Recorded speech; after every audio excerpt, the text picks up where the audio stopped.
La doctrina de la Trinidad la vemos revelada en el libro del profeta Isaías, capítulo 48, versículo 16. Muy bien, voy a leer el versículo.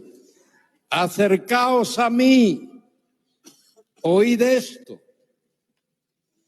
Desde el principio no hablé en secreto. Desde que eso se hizo, allí estaba yo. Hay una persona ahí. Y ahora me envió Jehová el Señor. Hay dos personas y su espíritu. Tres personas. Isaías 48, 16. Este texto nos está hablando de Jehová el Señor y su espíritu. Y también aparece alguien que está siendo enviado. Por tanto, mucha gente se imagina que ahí hay una supuesta trinidad de personas divinas. Pero debemos recordar que cada texto debe ser explicado por su propio contexto. Por tanto, vamos a dejar que sea el mismo contexto bíblico el que nos dé la explicación. La respuesta la tiene el mismo Señor Jesucristo en Juan 4:24 diciendo: Dios es espíritu.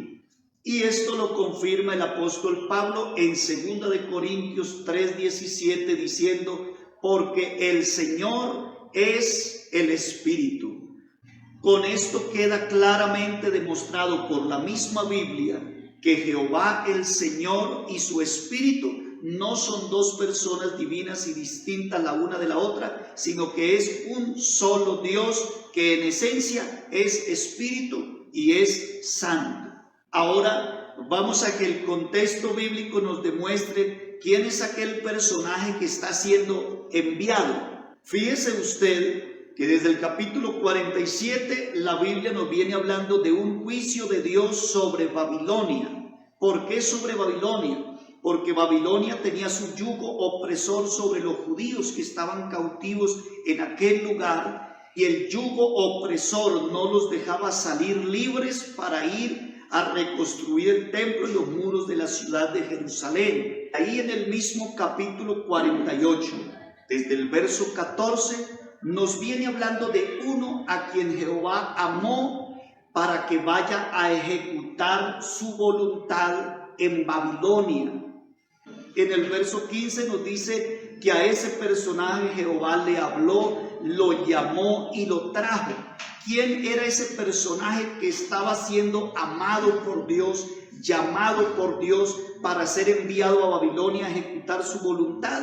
Aparece un personaje a quien Dios envía y parece como que hubiera estado con Dios desde el principio, sencillamente demostrando que eso lo tenía Dios planeado desde la eternidad. Pero el contexto bíblico está demostrando que ese personaje no era una segunda persona divina. La Biblia nos demuestra claramente en el capítulo 44 de Isaías, el versículo 28, que fue al rey Ciro, al rey de Persia, a quien Dios amó, lo ungió y lo llamó pastor para ser enviado a Babilonia a ejecutar la voluntad de Dios, es decir, a dejar libre al pueblo de Israel, al pueblo judío, para que fueran a Jerusalén a reconstruir el templo y el muro de la ciudad. Esto tuvo su cabal cumplimiento en Esdras capítulo 1, versículo 1 en adelante.